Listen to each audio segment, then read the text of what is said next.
Good morning, everyone. When I was thinking about how to begin today, I realized the best way to start would probably be the same way my father often shared a room, with a song.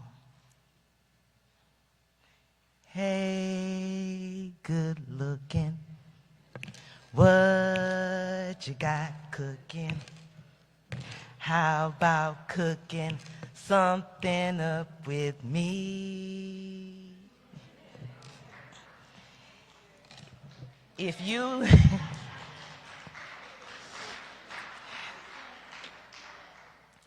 if you knew my father, you probably heard him sing that song before. Sometimes in the kitchen, sometimes just walking through the house like life itself was a song. Music lived in him. But my father wasn't just known for singing. He was also known for his vibrant personality. If my father were sitting here listening to me right now, he'd probably lean over and say, "Now, she don't get up there talking too much, talking all that food talk." Because my father had what I'd like to call a Fred Sanford tongue. Quick, sharp, and slick enough to roast you so smooth, you didn't even realize what just happened until a few minutes later. But the thing about him was this: even when he teased you, it was wrapped in love. And he always had that smile. And that smile was constant. My father could walk in a room and turn into a place full of laughter. And if he teased you, that usually meant he liked you. But behind the humor and the quick remarks was something even more powerful about my father. He had a big heart. Many people here at Friendship knew him for his faithful servant at Friendship Baptist Church for 5 decades, maybe. But to us, he was even something bigger. He was a father. He was a husband. He was a mentor. And honestly, a man who helped raise a whole lot of children. My dad fostered and cared for dozens of children over the years, and 5 of those became my loving siblings.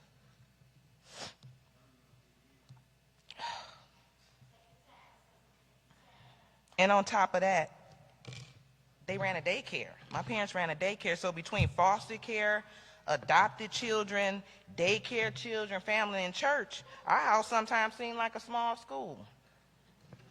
But my father believed something simple and powerful. If a child needed love, if a child needed guidance, if a child needed a place to belong, then our home could be that safe space. That takes a special kind of heart. And that's something I'm especially grateful for. Because growing up, I realized that a lot of my friends didn't have their fathers in their home, but we did. And that meant more than I probably understood at that time. Not long ago, I spoke with one of my childhood friends, and she shared something with me that really stayed with me. She said, Cynthia Humphreys, she said, your parents saved my life. And that says everything. because you have to be a special person, special kind of person, to open your home up to people who aren't even your own, with no motive and no motive and just love. That was my father. And he also taught me some lessons about life that has really stayed with me. He taught me to love without regrets, to smile even when things are hard, and to dance like nobody's watching. And he taught me something else that took me years to really understand. You don't always have to respond.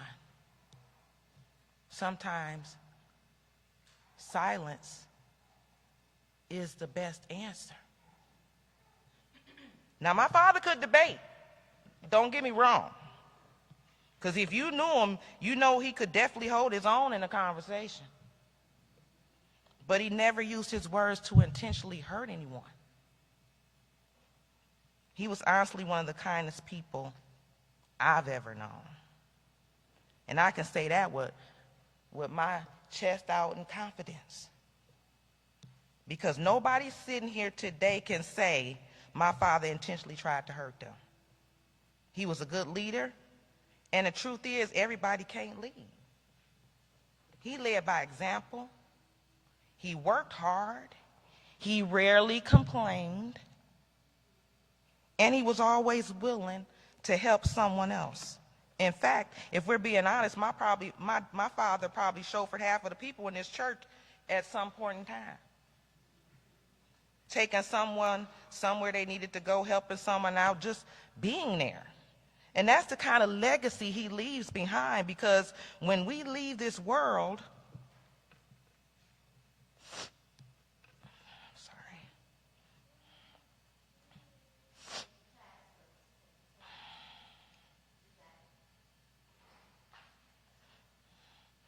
the real question becomes, what will you leave behind?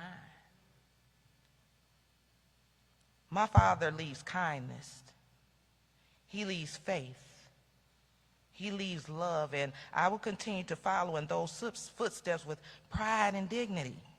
My father believed love wasn't just something you talked about, it was something you lived.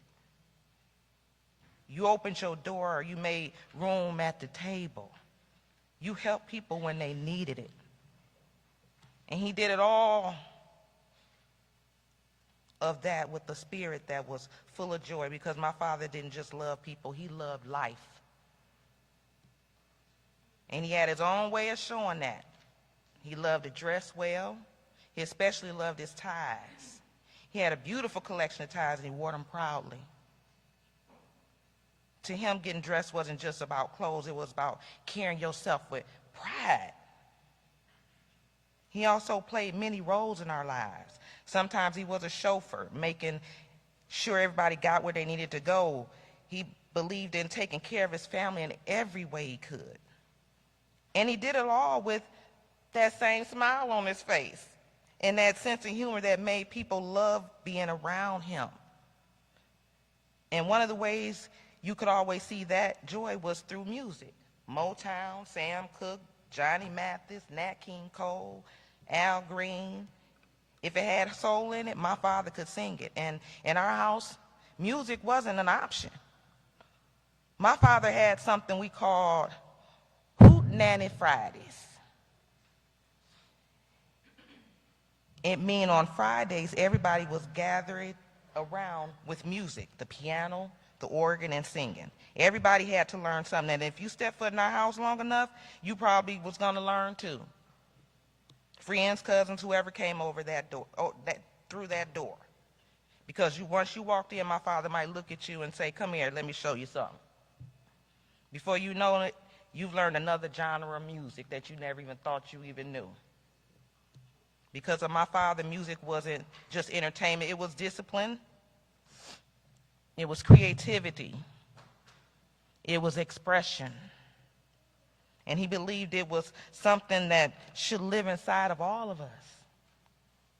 And when I think about my father, I realize how much of who I am comes from him.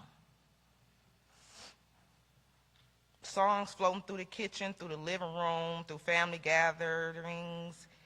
He's the reason I love books, because education mattered to him, learning mattered to him, and he believed that knowledge was something no one could ever take away from you. He's the reason I'm strong about education, because he taught us that our minds were gifts and we were supposed to use them. He's the reason I have my sense of humor, because that smile he wore so easily, that joy he carried with him, it found its ways into all of us. So when you see me smile, when you hear me laugh, when you see me loving my music and loving my books and encouraging people and encouraging them to learn, just know that my Father still lives in me. My father was a strong man, the kind of strong where you didn't even always see the struggle, the kind of strong where he carried his burdens quietly. He didn't let you know when he was hurting. He didn't let you know when he was in pain. But near the end, I heard him call on the Lord to come help him. And in that moment, I knew my father wasn't giving up. He was simply tired. And after a lifetime of loving people and serving others, raising children, singing songs, and walking faithfully with God, he had earned his rest. And that strength, that resilience, is another gift he passed on to me. Because when life gets hard, when challenges come, when things feel heavy,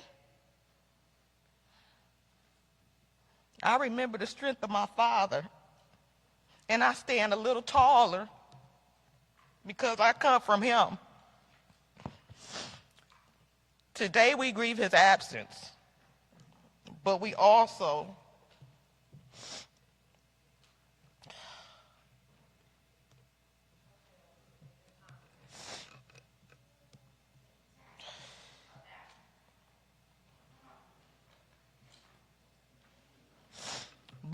celebrate his life because he lived deeply, he served faithfully, he laughed often, he sang freely.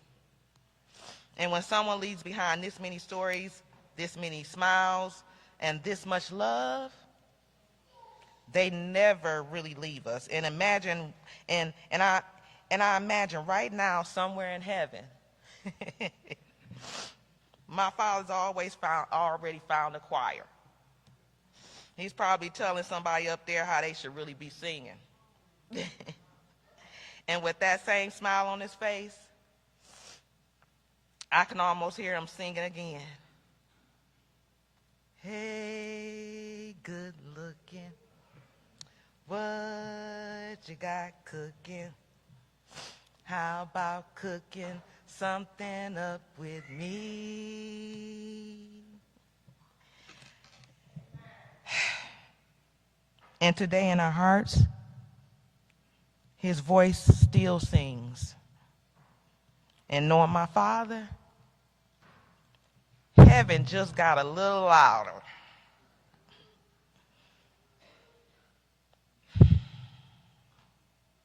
Rest real, Daddy, and sing on. Thank you so much for everything you've done for us and everything you taught us.